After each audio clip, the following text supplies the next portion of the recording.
can vary in court depending on the type of case. In today's Legal Lens, Fox 2's Jeff Bernthal sorts out the difference between criminal and civil cases with Brown and Crouppen attorney Andrea McNairy.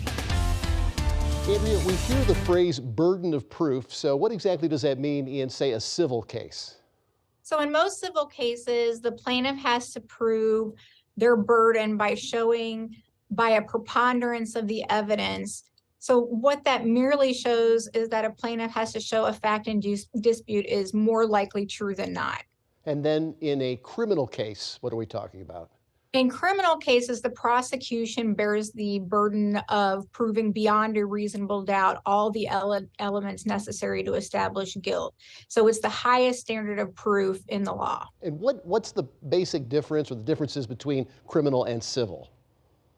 Well, in civil, the plaintiff has to prove that the allegations are true and that the defendant or the other party caused damages. So this means that all things starting at equal, the plaintiff proves that there is greater than a 50% chance that what the plaintiff says is true.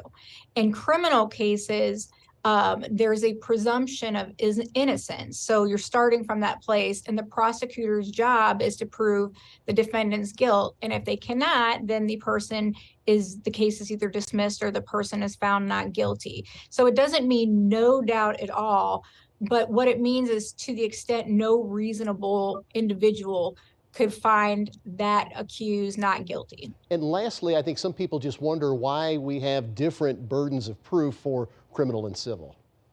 Well, the difference comes from how civil liability is considered less blameworthy than a criminal case.